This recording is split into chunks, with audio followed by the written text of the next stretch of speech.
26 Excel formula सिरीजमधील part 1 मध्ये आपण काही फॉर्म्युला पाहिलेले आहेत. या पार्ट 2 मध्ये राहिलेले फॉर्म्युला पाहणार आहोत. चला तर पाहूया. नमस्कार, मी आहे भागुजी बुरुळ. तुम्ही पाहत आहात चला शिकूया हे माझे चॅनल.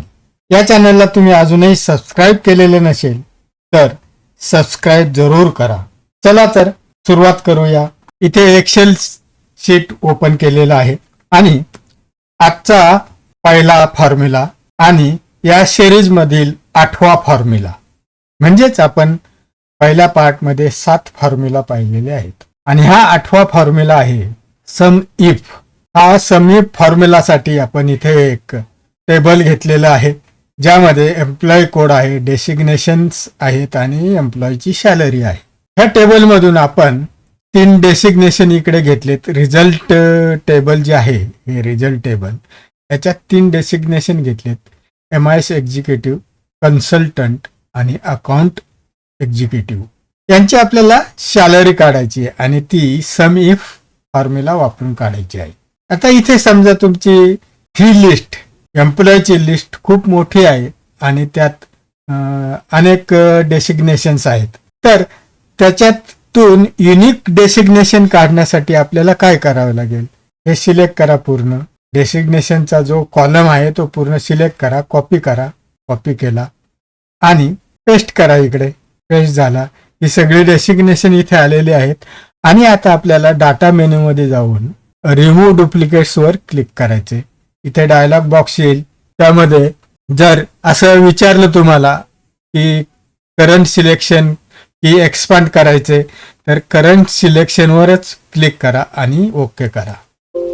तर हे पहा, इथे आपल्या ह्या लिस्ट मध्ये 3च डेसिग्नेशन आहेत. 3 डेसिग्नेशन अशी आली आपल्याला. तर मी हे डिलीट करतो. ओके. तर आता आपल्याला यांची सॅलरी काढायची. MIS एक्झिक्युटिव्ह आहेत त्यांची एकूण सॅलरी किती आहे आणि कन्सल्टंटची किती आहे असं काढायचं आहे आपल्याला. तर आता इथे आपण फॉर्म्युला मांडणार आहोत. इक्वल टू सम इफ हे आलं. आता इथे सिंटॅक्स मध्ये विचारले रेंज. तर रेंज काय आहे आपली, तर ही आहे. या रेंज मधून आपल्याला हे काढायचे MIS एक्झिक्युटिव्ह. कॉमा दिला.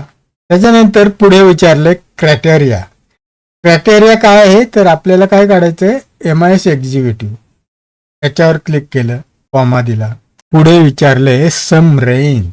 ही सम रेंज आहे, ही पूर्ण सिलेक्ट केली, ही रेंज घेतली आणि इथे आपल्याला ब्रॅकेट क्लोज करायचे. पण जर हा फॉर्म्युला आपल्याला पुढे मांडायचा असेल, म्हणजे पुढच्या ओळीत मांडायचा आहे, पुढच्या कॉलम मध्ये मांडायचा आहे, तर आपल्या ह्या रेंज ज्या इथे सिलेक्ट केलेल्या आहेत, ह्या रेंज घेतलेल्या आहेत, ह्या रेंज फिक्स कराव्या लागतील. ही रेंज फिक्स करा. त्याच्यासाठी रेंज सिलेक्ट केली आपण आणि F4 बटन दाबलं. तसंच ही रेंज पण सिलेक्ट करूया आणि इथे F4 बटन दाबलं आणि आता एंटर करूया. एंटर केल्यानंतर हे उत्तर आलं. MIS एक्झिक्युटिव्हची टोटल सॅलरी आहे 3,05,000. तर पुढे जाऊ आपण. कन्सल्टंटची आहे 1,67,000. अकाउंट्स एक्झिक्युटिव्हची किती आहे, 97,000. तर अशा प्रकारे आपण हे सम इफ फॉर्म्युला वापरून ही सॅलरी काढलेली आहे. पुढचा फॉर्म्युला पुढे जाऊया. सम इफ आणि सम इफ्स मध्ये काय फरक आहे, तर सम इफ आणि सम इफ्स मध्ये फक्त एसचा फरक आहे.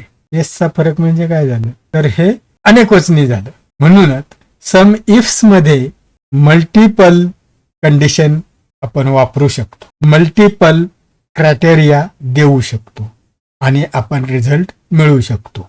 इथे आपण मल्टिपल क्रायटेरियाने रिझल्ट काढणार आहोत. चला तर आपण फॉर्म्युला मांडूया. इक्वल टू सम इफ्स आलं. नंतर इथे सम रेंज विचारले. आतापर्यंत पहिल्यांदा रेंज विचारली जायची, पण इथे मात्र सम रेंज विचारली आहे.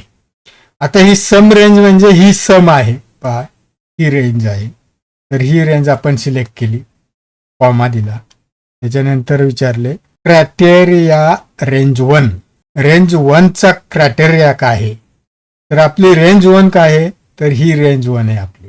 बी कॉलम ही आपली रेंज 1 आहे, तर ही सिलेक्ट करूया आपण. ही रेंज सिलेक्ट केली, पूर्ण कॉमा दिला. आता विचारलं जाते क्रायटेरिया 1. क्रायटेरिया 1 काय आहे आपला, तर हे ऑनलाईन आपल्याला काय काढायचंय, ऑनलाईन ट्रान्झॅक्शन किती आहेत, कॅशचे ट्रान्झॅक्शन किती आहेत, डेबिट कार्डनी ट्रान्झॅक्शन किती आहेत. त्यासाठी पहिला क्रायटेरिया 1 काय आहे आपला, तर ऑनलाईन. त्याच्यावर क्लिक केला आपण म्हणजे तो F2 आला. आता पुढे विचारलंय क्रायटेरिया रेंज 2. आता ही रेंज 2 काय आहे क्रायटेरियाची, तर हा दुसरा क्रायटेरिया आपला काय आहे की डेबिट किती आहेत आणि क्रेडिट किती आहेत त्याच्यात. म्हणजेच ऑनलाईन जी ट्रान्झॅक्शन झाले त्याच्यात डेबिट ट्रान्झॅक्शन किती आहेत आणि क्रेडिट ट्रान्झॅक्शन किती आहेत असं काढायचंय. म्हणून आपली ही क्रायटेरिया रेंज 2 इथं विचारली गेलेली आहे आणि ती क्रायटेरिया रेंज 2 ही आहे आपली. ही सिलेक्ट केली, कॉमा दिला.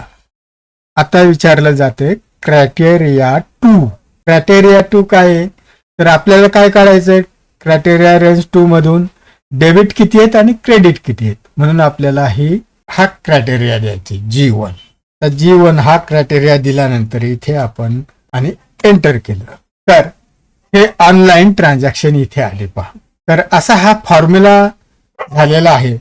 परंतु हा फॉर्म्युला आपल्याला ह्या G कॉलम मध्ये खाली कॉपी करायचा आहे, म्हणजे इकडे कॅश डेबिट कार्ड याच्यासाठी. तसंच आपल्याला हॉरिझॉन्टल असा ह्या कॉलम मध्ये G कॉलम मधून H कॉलम मध्ये पण तो कॉपी करायचा आहे किंवा ड्रॅग करायचा आहे. तर त्यासाठी आपल्याला काय करावं लागेल, तर पहा इथे ज्या क्रायटेरिया रेंज दिलेल्या आहेत तिन्ही रेंज म्हणजे D2 ते D13 B-C ह्या क्रायटेरिया रेंज ज्या आहेत त्या सर्व आपल्याला फिक्स कराव्या लागतील. त्या फिक्स करायच्या म्हणजे नेमकं काय करायचं, सिलेक्ट करा, रेंज सिलेक्ट करा आणि F4 दाबा. ही रेंज सिलेक्ट करायची आणि F4 दाबायचं म्हणजे ते फिक्स होईल. पुन्हा B2 ते B13 रेंज सिलेक्ट केली, F4 प्रेस केलं, C2 ते C13 सिलेक्ट केली आणि F4 प्रेस केलं. आता पुढे इथे राहिले फिक्स न केलेले असे 2 गोष्टी राहिलेल्या आहेत आपल्या इथे, F2 आणि G2 अशा फिक्स न केलेल्या आहेत. आता F2 मध्ये काय आहे, ऑनलाईन कॅश आणि डेबिट. तर F2 मधल्या ह्या ओळी आहेत, ऑनलाईन ही एक ओळ, कॅशची दुसरी ओळ आणि डेबिटची तिसरी ओळ. ह्या ओळी बदलत राहायला पाहिजेत. पण कॉलम फिक्स आहे, Fच आहे. तो जर पुढेही जरी गेला म्हणजे G मधून H मध्ये सरकला तरी तो Fच राहायला पाहिजे. म्हणून हा F सिलेक्ट करायचा आहे, फिक्स करायचा आहे आपल्याला. तर तो फिक्स करण्यासाठी Fच्या अगोदर कर्सर आणा आणि शिफ्ट दाबून 4 दाबा म्हणजे तो $साइन येईल आपल्याला. म्हणजे इथे आपण काय केलं, F हा कॉलम फिक्स केला पण रो मात्र फिक्स केली नाही. कारण रो जर खाली खाली येत गेलं तर त्या बदलल्या गेल्या पाहिजे. म्हणजे ही F2 ची F3 झाली पाहिजे, F4 झाली पाहिजे, असं झालं पाहिजे. तसंच पुढे आता राहिलं G1 मध्ये आपल्याला ही रो बदलली नाही पाहिजे. G1 ची रो ही एकच राहिली पाहिजे, म्हणजे G1च राहिली पाहिजे ही रो इथे. म्हणून रोला फिक्स करायचे म्हणजे 1च्या पुढे कर्सर आणला आणि शिफ्ट दाबून 4 बटन दाबलं तर अशा प्रकारे आपल्या ह्या फिक्स झालेल्या ज्या फिक्स करायच्या होत्या त्या. आणि आता एंटर मार, हे एंटर मार. आता पहा आपण हा फॉर्म्युला खाली ड्रॅग केला, त्याचं उत्तर आलं. तसाच हा फॉर्म्युला आपण पुढे ड्रॅग केला क्रेडिटसाठी, त्याचं उत्तर आलं. हे उत्तर असं आलं सगळे. आता पहा आपण समजा चेक करायचं म्हणलं तर ऑनलाईन ट्रान्झॅक्शन डेबिट किती आहे त्यासाठी पहा, online transaction debit 15,000, online debit 10,500 म्हणजे 25,500 झाले. आणि इथे 25,500 आलेलं आहे. आणि ऑनलाईन ट्रान्झॅक्शन पुढची आहेत अजून, पण ती क्रेडिट आहे 10,500 आणि नंतर अजून एक आहे 16,500, हे 27,000 झाले. तर असे हे ट्रान्झॅक्शन आपले बरोबर आलेले आहेत. तर अशा प्रकारे आपण मल्टिपल कंडिशन मध्ये रिझल्ट मिळवू शकतोय. पुढे जाऊया. पुढचा फॉर्म्युला आहे काउंट इफ. काउंट इफ साठी सुद्धा आपण हेच टेबल घेतलेलं आहे. टेबलवरून आपण काउंट इफ फॉर्म्युला मांडणार आहोत. इथे आपल्याला ह्या अमाऊंट ज्या आहेत त्याची टोटल नकोय आपल्याला. तर इथे काय काढणार आहोत, ऑनलाईन ट्रान्झॅक्शन किती झाले त्याचं काउंटिंग येणार आहे. तसंच कॅश ट्रान्झॅक्शन किती झाले त्याचं काउंटिंग येणार, डेबिट कार्ड ट्रान्झॅक्शन किती झाले त्याचं काउंटिंग. ह्या टेबल मधून आपण हे रिझल्ट मिळवणार आहोत. तर आता इक्वल टू साईन दिल्यानंतर काउंट इफ आपण फॉर्म्युला मांडणार आहोत. काउंट इफ आलं. इथे विचारलंय रेंज जे विचारले तर आपल्या काय आहे, ऑनलाईन कॅश डेबिट हे ट्रान्झॅक्शन काढायचे आहेत आपल्याला. ही झाली रेंज, कॉमा दिला. आणि आता पुढे विचारलंय क्रायटेरिया. तर क्रायटेरिया काय आहे, आपल्याला काय काढायचंय, काउंटिंग काढायचं, ऑनलाईन ट्रान्झॅक्शनची काउंटिंग काढायचं आहे आपल्याला. आणि तर त्यासाठी क्रायटेरिया आपल्याला हा द्यायचा आहे. कुठला, ऑनलाईनचा द्यायचा आहे. तर हा दिला आणि ब्रॅकेट क्लोज केलं, एंटर केलं. ही ऑनलाईन ट्रान्झॅक्शन आपली 4 झालेली आहेत. ह्या टेबलमध्ये जे दाखवले त्याच्यात 4 ऑनलाईन ट्रान्झॅक्शन झाले. आता आपण पुढे ट्रॅक करूया. हे पहा, कॅश ट्रान्झॅक्शन 4 आहे, डेबिट कार्ड ट्रान्झॅक्शन 4 आहेत. तर अशी ही ट्रान्झॅक्शन किती झाली हे आपण इथे काढलेलं आहे. तर आता पाहूया ऑनलाईन 1, 2, 3 झाल्यानंतर इथेच चौथा असे ट्रान्झॅक्शन झालेले आहेत. आता ह्या ट्रान्झॅक्शन मध्ये आपल्याला अजून पुढचं पाहायचं असेल तर त्यासाठी पुढचा फॉर्म्युला वापरता येईल, काउंट इफ्स. जसं आपण सम इफ्स पाहिलं तसं काउंट इफ्स पाहणार आहे. त्यामध्ये अनेक क्रायटेरिया देता येते. इथे काय दिलंय, ऑनलाईन ट्रान्झॅक्शन. आता पुढच्या याच्यात आपण अनेक क्रायटेरिया देऊ शकतो. तर इथे पहा, ऑनलाईन मध्ये डेबिट किती आणि क्रेडिट किती असं आपल्याला विचारलं गेलेलं आहे. इथे 2 क्रायटेरिया येणार आहेत पहा. तर त्यासाठी आपण फॉर्म्युला मांडणार, इक्वल टू काउंट इफ्स. हे काउंट इफ्स आले. इथे क्रायटेरिया रेंज विचारले. तर क्रायटेरिया रेंज काय आहे, तर क्रायटेरिया रेंज ही आहे आपली. आपल्याला हे काढायचं आहे ना, ऑनलाईन कॅश डेबिट कार्ड वगैरे वगैरे याचं. तर हा रेंज आहे ही त्या क्रायटेरियाची. तर इथे कॉमा दिला. नंतर इथे पुढे विचारले क्रायटेरिया 1. क्रायटेरिया कुठला, आता आपण ऑनलाईन ट्रान्झॅक्शन काढायचं आहे आपल्याला. तर हा क्रायटेरिया 1 आहे आपला, कॉमा दिला. नंतर क्रायटेरिया रेंज 2. आता आपल्याला काय काढायचं, डेबिट क्रेडिट काढायचंय. तर ही क्रायटेरिया रेंज 2 आपली होईल. ही क्रायटेरिया रेंज 2 झाली, कॉमा दिला. त्याच्यानंतर क्रायटेरिया 2 विचारले. तर क्रायटेरिया 2 आपला हा आहे डेबिट. आणि इथे आपण ब्रॅकेट क्लोज केलं. इथे ब्रॅकेट क्लोज केलं आपण. पण आपल्याला हा फॉर्म्युला हॉरिझॉन्टल पण पुढे ड्रॅग करायचा आहे आणि व्हर्टिकल पण खाली असा ड्रॅग करायचा आहे. आणि म्हणून इथे क्रायटेरिया रेंज ज्या आहेत त्या आपल्याला फिक्स कराव्या लागतील. म्हणून इथे सिलेक्ट केली ही पहिली रेंज, F4 प्रेस केलं. ही दुसरी रेंज सिलेक्ट केली आणि F4 प्रेस केलं. आता F2, F ही हा कॉलम फिक्स राहायला पाहिजे. जरी पुढे गेलं म्हणजे H मध्ये जरी फॉर्म्युला सरकला तरी F हा फिक्स राहायला पाहिजे. म्हणून इथे Fच्या अगोदर कर्सर आणून शिफ्ट दाबून 4 दाबलं. फक्त कॉलम फिक्स केला, रो फिक्स नाही केली. आणि ह्या G1 मध्ये इथे ही रो फिक्स करायची. म्हणजे ही रो G1 जी आहे, G1 ची जी ही रो आहे 1 नंबरची, ती कायम राहिली पाहिजे, ती बदलली नाही पाहिजे. म्हणून 1च्या पुढे कर्सर आणला, शिफ्ट दाबून 4 दाबलं तर इथे तो फिक्स झाला. आणि आता एंटर कर. तर एंटर केल्यानंतर मी पहिल्यांदा इकडे खाली ड्रॅग केला फॉर्म्युला, हा ड्रॅग झाला. नंतर इकडे ड्रॅग केला आणि पुन्हा खाली घेतला. तर अशा प्रकारे हे आपण मल्टिपल कंडिशन देऊन आपण रिझल्ट काढलेला आहे. यामध्ये कसं झालंय पहा, की ऑनलाईन ट्रान्झॅक्शन जी झाली ती डेबिट किती आहेत आणि क्रेडिट किती, कॅश ट्रान्झॅक्शन झालेत, डेबिट किती आहेत आणि क्रेडिट किती आहेत. डेबिट कार्डची ट्रान्झॅक्शन झाले ती सगळीच्या सगळी डेबिट 4 झालेली आहेत आणि क्रेडिटला 0 आहे. समजा क्रेडिट कार्डचं आपण असं केलं की हे डेबिट ऐवजी आपण क्रेडिट केलं. समजा हे शेवटचं ट्रान्झॅक्शन मी क्रेडिट केलं, तर इथे पहा डेबिट 3 आली आणि क्रेडिट 1 आला. तर अशा प्रकारे हे ट्रान्झॅक्शन आपल्याला काढता येतं. आणि काउंट इफ्स फॉर्म्युला कसा वापरला जातो तो आपण इथे पाहिलेला आहे. पुढे जाऊया. आता इथे जे टेबल आहे त्यामध्ये काउंट ए आणि काउंट ब्लँक असे फंक्शन आपण पाहणार आहोत, असे फॉर्म्युला आपण पाहणार आहोत. तर इथे एक सेमिनारचं इथे जो टेबल दिसतोय त्या टेबलमधून आपण काउंट ए आणि काउंट ब्लँक असे 2 फॉर्म्युला समजून घेणार आहोत. तर हे एक सेमिनारचं शीट बुकिंगचं टेबल आहे. या टेबलमध्ये जी दिले, जी म्हणजे गर्ल्स दिलेले आहे, गर्ल्ससाठी जी दिलेले आणि बी दिले ते बॉईजसाठी बी दिलेले. तर असे किती शीट बुक झाले ते इथं दाखवलेलं आहे आणि काही शीट हे ब्लँक आहेत.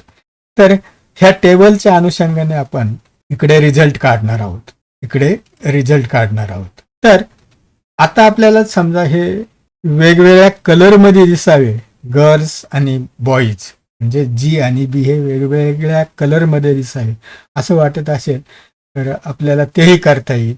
आणि ते कसं करायचं ते आपण पाहूया. हे पूर्ण टेबल आपण सिलेक्ट केलं आणि इथे होम मेनूमध्ये आपण जाऊया. हे टेबल सिलेक्ट केलं. आता होम मेनूमध्ये जाऊया आणि कंडिशनल फॉर्मॅटिंगला जाऊया. इथे क्लिक केलं. इथे पहिलं जे आहे हायलाइट्स यामध्ये इकडे पुढे गेल्यानंतर इक्वल टू याच्यावर क्लिक करा. इक्वल टू वर क्लिक केलं. इथे format cells that are equal to. आता इक्वल टू आपल्याला काय द्यायचं, इथे पहिलं जर गर्ल्स करायचं असेल आपल्याला तर जी द्यायचंय. ह्या टेबलमध्ये काय मांडलंय, गर्ल्ससाठी जी, त्यासाठी हे जी दिल्याबरोबर हे बदलले पहा. इथे light red fill with dark text असं म्हटलेले. इथे आपण हे बदलू शकतो, पण आता हे तुर्तात आपण हे ठेवू. आता पुढच्या वेळेला बीच्या वेळेला आपण हे बदलू. आता ओके करूया. ओके केलं. आता परत एकदा ते सिलेक्ट करूया टेबल. पुन्हा हे कंडिशनल फॉर्मॅटिंगला गेलो. इक्वल टू वर क्लिक केलं. आता इथे बी मांडू आपण. बी मांडल्यानंतर आता मात्र आपल्याला हे बदलावं लागेल. आता काय घ्यायचं, ग्रीन घेऊया. ग्रीन घेऊया. ओके केलं. अशा प्रकारे आपण हे बदललं. आता आपल्याला दोन्हीही वेगवेगळे दिसायला लागलेले आहेत. पुढे जाऊया. आता बुकिंगची टोटल काढण्यासाठी जेवढे बुकिंग झालेत ते पाहण्यासाठी आपण काउंट हे फॉर्म्युला वापरणार आहोत. आणि त्यासाठी आपण हे पूर्ण हा क्रायटेरिया द्यायचा आहे आपल्याला. व्हॅल्यू 1 इथून इथपर्यंत असं द्यायचं आहे, इथपर्यंत द्यायचं आहे. आणि इथे आपण हे ब्रॅकेट क्लोज केलं आणि एंटर केलं. तर बुकिंग किती झालेले ते इथे दाखवलं गेलं पहा. आता पेंडिंगसाठी आपण परत फॉर्म्युला मांडणार आहे. इक्वल टू काउंट ब्लँक असा फॉर्म्युला मांडणार आहे. मी इथे डबल क्लिक करतो. काउंट ब्लँक आला. आणि इथे पण आपण पूर्ण सिलेक्ट करणार आहे. टेबल पूर्ण सिलेक्ट करणार आहोत. पूर्ण सिलेक्ट केलं आणि ब्रॅकेट क्लोज केलं, एंटर केलं. हे पेंडिंग किती आहेत तर ते 111. हे पेंडिंग कसे मोजले तिथे फॉर्म्युलाने, तर जे ब्लँक दिसतात ते मोजलेले आहेत. म्हणजे फॉर्म्युलाच असा आहे आपला की काउंट ब्लँक्स असा फॉर्म्युला आहे. तर बॉईजसाठी परत आपण फॉर्म्युला मांडणार.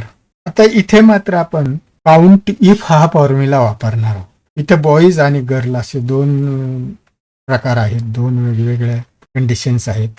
आणि म्हणून आपण काउंट इफ हा त्याच्यात आणणार आहोत. काउंट इफ वापरणार आहोत.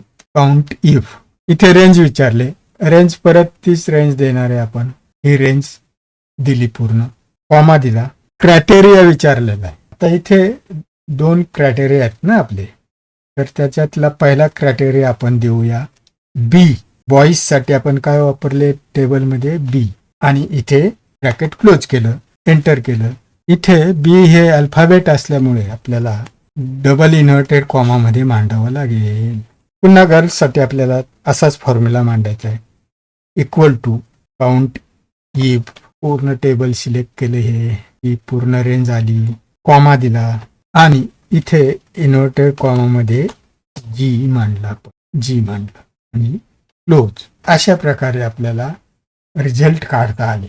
आपण इथे काउंट ए आणि काउंट ब्लँक असे दोन फॉर्म्युले पाहिलेले आहेत. तर ते फॉर्म्युलाचा वापर कसा आणि कुठे करावा हे आपण या टेबलवरून समजून घेतोय.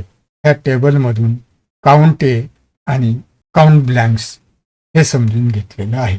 पुढे जाऊया. पुढच्या 14 नंबर आणि 15 नंबर असे दोन फॉर्म्युले आहेत. Average if and average ifs असे दोन फॉर्म्युले आहेत. त्यासाठी आपण टेबल हे अगोदरच घेतलेलं आहे. इथे अवरेज काढायचे आपल्याला आणि हे अवरेज दोन प्रकारे काढणार आहेत. पहिलं अवरेज इफ ह्या फॉर्म्युलाने टोटल जी ट्रान्झॅक्शन्स आहेत त्यातले ऑनलाईनचे जेवढे ट्रान्झॅक्शन असतील त्याचं अवरेज, म्हणजे ते डेबिट असो किंवा क्रेडिट असो, तसंच कॅशचे जेवढे ट्रान्झॅक्शन असेल त्याचं अवरेज आणि डेबिट कार्डचं तसंच जेवढे ट्रान्झॅक्शन असतील तेवढे त्याचं अवरेज काढणार आहोत. तर पहा आता इक्वल टू अवरेज इफ.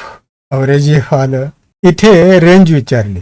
आता रेंज जे विचारले तर अवरेज कशाचं काढायचं आपल्याला, तर ऑनलाईन कॅश आणि डेबिटचं. म्हणून आपल्या ह्या टेबलमधली ही रेंज येईल याची. कॉमा दिला.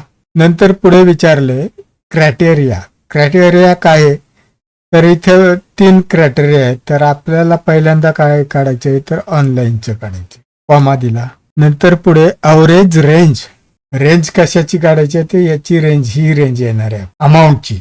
आणि आता आपण इथे ब्रॅकेट क्लोज करणार आहोत. परंतु हा फॉर्म्युला आपल्याला ड्रॅग करायचा असल्यामुळे आपण ह्या रेंज दोन्ही फिक्स करणार आहोत. F4 केलं. पुन्हा हे सिलेक्ट केलं, डी आणि F4 केलं आणि आता एंटर मारलं. तर ऑनलाईन जी ट्रान्झॅक्शन आहेत ही ऑनलाईन ट्रान्झॅक्शनची टोटल मी इथे मांडलेली आहे आणि त्याला ही ऑनलाईन ट्रान्झॅक्शन 4 आहेत म्हणून इथे 4नी त्याला भागलेलं आहे आणि ही त्याचा अवरेज आलेला आहे. तसंच इतरांचं पण केलेलं आहे. तर आपण आता हे ड्रॅग करणार आहोत. हे ड्रॅग केलं तर पहा हे इथे ही ऑनलाईन ट्रान्झॅक्शन आहेत 3 क्रायटेरिया मधली आणि त्याचं हे अवरेज आलेलं आहे. तसंच आपण मल्टिपल क्रायटेरिया लावून अवरेज काढणार आहोत. तर ते कसं काढणार आहोत, तर ते हे पुढच्या रिझल्ट टेबल मध्ये पाहणार आहोत आपण. इथे काय केलेले, ट्रान्झॅक्शन 30 आहेत पण त्याचे डेबिटचे अवरेज किती आणि क्रेडिटचं अवरेज किती असं वेगळं काढणार आहोत. त्यासाठी आपण हे काढून टाकूया. इथे आपण इक्वल टू अवरेज इफ्स मांडणार आहोत. Average ifs. त्यानंतर इथे अवरेज रेंज मागितली. तर इथे पहिल्यांदा रेंज मागितली आपल्याला, तर ती रेंज आपली आहे, ही रेंज आहे अवरेज रेंज. नंतर आपण काय केलं, कॉमा दिला. कॉमा दिल्यानंतर इथे क्रायटेरिया 1 विचारलं तर क्रायटेरिया 1 देऊया आपण. तो द्यायचा आपल्याला हा कॉलम बी. क्रायटेरिया 1 आहे आपला. कॉमा. नंतर क्रायटेरिया 1 विचारलाय तर क्रायटेरिया 1 काय आहे, आपलं ऑनलाईन. हा आला क्रायटेरिया 1 कॉमा. पुढे विचारले क्रायटेरिया 2. Criteria range 2. आता क्रायटेरिया रेंज ही आपल्याला डेबिट क्रेडिटचं काढायचं आहे म्हणून ही रेंज आली आपल्याला. कॉलम सी मधले ही रेंज आली. कॉमा दिला आणि पुढे विचारलं क्रायटेरिया 2. तर क्रायटेरिया 2 आपला आहे डेबिट क्रेडिट. तर याच्यातला हा क्रायटेरिया घेतला आपण आणि आता इथे ब्रॅकेट क्लोज केलं. आता इथे आपल्याला हा फॉर्म्युला व्हर्टिकल खाली असा ओळींमध्ये ड्रॅग करायचा आहे. तसाच हॉरिझॉन्टल इकडे कॉलम्स मध्ये पण ड्रॅग करायचा आहे. म्हणून काही सेल फिक्स करावे लागतील. तर पहिल्यांदा ज्या रेंज दिलेल्या आहेत डी ची, बी ची आणि सी ची, त्या तिन्ही रेंज आपण एक एक सिलेक्ट करून F4 दाबायचं. ही रेंज सिलेक्ट होईल. ई F4 हे सी F4 ह्या तिन्ही आपण फिक्स केल्या.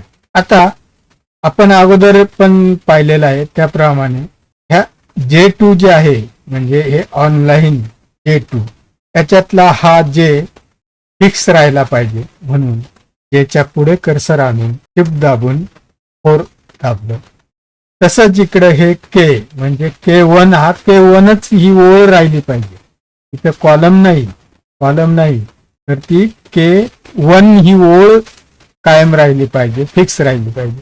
म्हणून 1च्या अगोदर कर्सर आणला, शिफ्ट दाबून 4 दाबलं, म्हणून ती ओळ फिक्स झाली. आणि आता आपण एंटर मारलं तर इथे ऑनलाईनचं हे अवरेज आलेले, हे ऑनलाईनचं अवरेज आहे. तर इथे आपण जाणार आहोत पुढे. ऑनलाईन डेबिटचं अवरेज आलं, हे ऑनलाईन क्रेडिटचं अवरेज आलं. आता तसंच कॅश आणि डेबिट कार्डचं आपण काढणार आहोत. तर हे ड्रॅग करू दोन्ही कॉलम. तर हे पहा, कॅशचं डेबिटचं अवरेज आले 6500, क्रेडिटचं अवरेज आले 3700 आणि डेबिट कार्डचं अवरेज आले इथे डेबिटचं 10377.50 आणि इथे मात्र एरर आली. तर ह्या एररचं कारण काय, तर इकडे आपल्याकडे डेबिट कार्ड जे आहे त्याचे क्रेडिट काहीच नाही, क्रेडिटला कुठेच रक्कम नाही. त्यामुळे इथे एरर दाखवली गेलेली आहे. आणि ही एरर दिसू नये म्हणून इथे समजा आपण व्हॅल्यू बदलली, इथे समजा व्हॅल्यू बदलली, हे डेबिट कार्ड आहे शेवटचं, त्याला क्रेडिट केलं तर इकडे हे बदले, हे ॲव्हरेज बदललं, हे इथे दिसायला लागलं. परंतु आपलं इथे डेबिट कार्डचं हे डेबिटच राहणार आहे, म्हणून आपण डेबिट ठेवणार आहे. इथे डेबिट आणलं आणि आता आपल्याला पुन्हा एरर दिसेल. पहा, आता ही एरर जर घालवायची असेल तर आपल्याला अजून एक फॉर्म्युला तपासावा लागेल किंवा मांडावा लागेल. म्हणजेच आपण इफ एरर हा फॉर्म्युला, याच्यात अजून एक नवीन फॉर्म्युला शिकणार आहोत. याच्याबरोबर हा इफ एरर फॉर्म्युला आपण जेव्हा वापरणार आहोत तर तो इथे सुरुवातीला वापरणार आहोत. इक्वल टू साईन नंतर इफ एरर असा फॉर्म्युला मांडणार. इफ एरर आलं, टॅबने गेलो. आता एकदम शेवटी यायचं, ह्या ब्रॅकेटच्या पुढे कर्सर आणायचं आणि इथे आपल्याला कॉमा द्यायचा आणि इथे 0 यावा असं वाटत असेल तर आपण 0 देऊ. म्हणजे इथे एरर ऐवजी 0 यावा असं वाटत असेल तर आपण 0 देऊ आणि ब्रॅकेट क्लोज करू, एंटर मारू. इथे 0 आलं. हे पहा, इफ एरर हा फॉर्म्युला वापरला आपण त्याच्याबरोबर, म्हणून ते 0 आलं. आता हा इफ एरर फॉर्म्युला अजून वेगळ्या प्रकारे मांडायचा झाला तर आपल्याला इथे 0ही यायला नकोय, काहीच यायला नकोय, ब्लँक राहावं असं वाटत असेल तर डबल इन्व्हर्टेड कॉमा असा मांडा, 2दा मांडा आणि एंटर मार. इथे ब्लँक राहील. तर असा इफ एरर फॉर्म्युलाचा आपण उपयोग करू शकतो. कारण इथे खऱ्या अर्थाने काहीच व्हॅल्यू नाही आहे, एरर दाखवतो.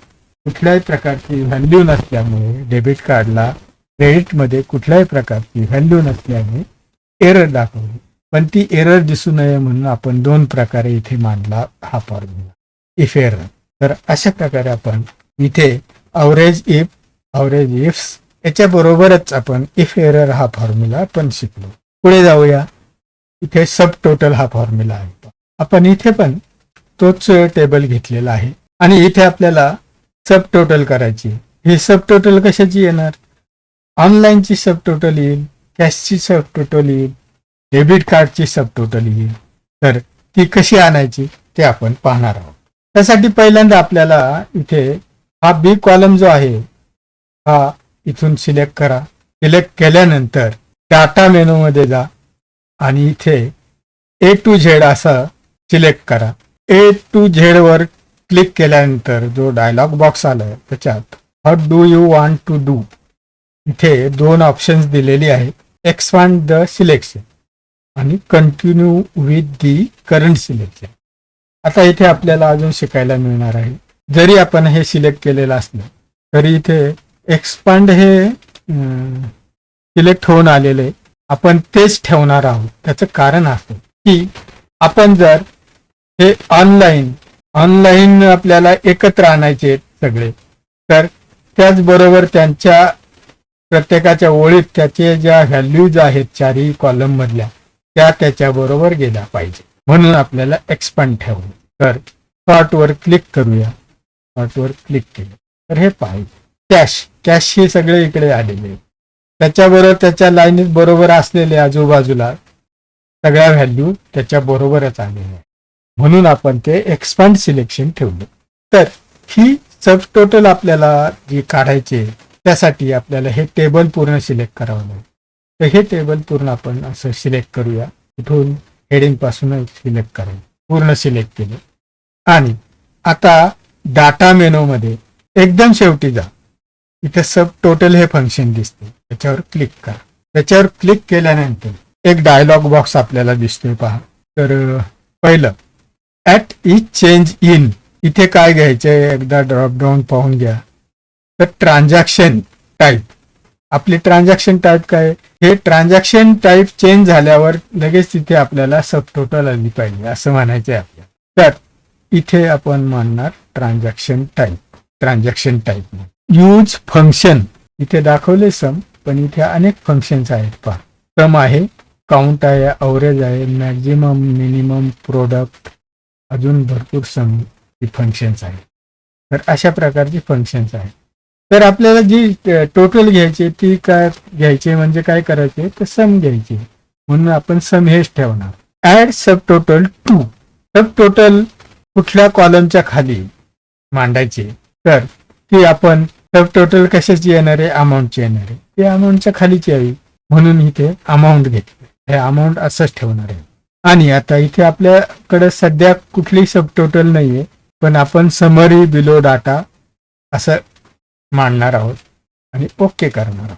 हे पाहता अशा प्रकारे आपली सब टोटल आलेली आणि समरी पण आलेली आहे. पहा ही समरी आता पाहणार आहे आपण. ही पहा ही समरी खाली ग्रँड टोटल आहे. इथे काय आले डेबिट कार्डची टोटल. हे जे डेबिट कार्ड आहे त्याची टोटल इथे आली. ऑनलाईनची टोटल इथे आली. कॅशची टोटल इथे आली. तर अशा प्रकारे सब टोटल आपण आणू शकतो. आणि ते कुठल्या टाईपवर डेट वाईज विचारायचे का कसं. पण इथे डेट प्रमाणे म्हटलं असतं तर प्रत्येक डेटची वेगळी टोटल मांडली गेली असती. कारण इथे समजा 2 तारीख इथे 4 याला 2 तारीखच असती तर तारीख वाईज पण आपण काढू शकलो असतो. पण आपले ट्रान्झॅक्शन हा क्रायटेरिया बरोबर आहे म्हणून ट्रान्झॅक्शन टाईप आपण वापर. तर अशा प्रकारे सब टोटल आपण काढू शकतो. समजा ही सब टोटल नकोय तुम्हाला ती रिमूव्ह करायची काढून टाकायची तर परत एकदा सब टोटल लावा आणि इथे सर्वात शेवटी दिसते पहा रिमूव्ह ऑल असं ऑप्शन दिसते. त्याच्यावर क्लिक करा. सब टोटल निघून जा. सब टोटल निघून गेले. आणि हे सब टोटल आपण फॉर्म्युलानी पण घेऊ शकतो. तर त्यासाठी पूर्ण सिलेक्ट करूया आपण. इथे मांडूया आपण equal to sub total equal to sub total. टॅबनी पुढे गेलो. आता इथे आपल्याला मगाशी जे दिसत होते तेच ऑप्शन्स आहेत सगळे इथे. आणि आपल्याला इथे सम घ्यायचे. समला काय दिलेलं आहे पहा इथे 9 नंबर दिलेला आहे. तर ह्या समवर क्लिक करूया आपण. 9 नंबर आलं आणि इथे आपण कॉमा दिला. नंतर आपल्याला जी सम करायची सब टोटल करायची ती कुठली करायची तर ती रेंज द्यायची. ही रेंज दिली आणि ब्रॅकेट क्लोज केलं इंटर मार्क. तर अशा प्रकारे ही टोटल आलेली आहे. ही टोटल कशाची आली ह्या पूर्ण याच्या कारण आपण याला डिव्हाइड करण्यासाठी वेगवेगळे दिलेले नाहीत म्हणून. आता पुढचा फॉर्म्युला पाहणार आहोत आपण सम प्रोडक्ट. हे सम प्रोडक्ट आपण इथे फॉर्म्युला पाहणार आहोत. त्यासाठी जो टेबल घेतलाय त्याच्यात पहिल्यांदा डेट आहे, नंतर अटेम्प्ट नेम आहे, क्वांटिटी आहे आणि त्याचा रेट आहे. हे क्वांटिटी आणि रेट वरून आपण इथे टोटल काढणार आहोत. तर ते पहिल्यांदा काढून घेऊया. Equal to C2 into D2 enter. ही आली अमाऊंट आणि ह्याच्या बरोबर आपण आता ड्रॅग करणार आहोत. तेव्हा इथे अजून दुसऱ्या पद्धतीने आपण काढणार आहोत ते म्हणजे प्रोडक्ट.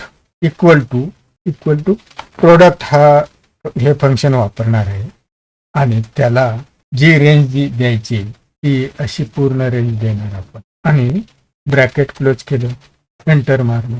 अजून दुसऱ्या पद्धतीने ही टोटल जी काढायची आहे आपल्याला, तर त्यासाठी इक्वल टू साइन म्हणजे नंतर प्रोडक्ट हे फंक्शन वापरणार आहोत. प्रोडक्ट टॅबने पुढे गेलो.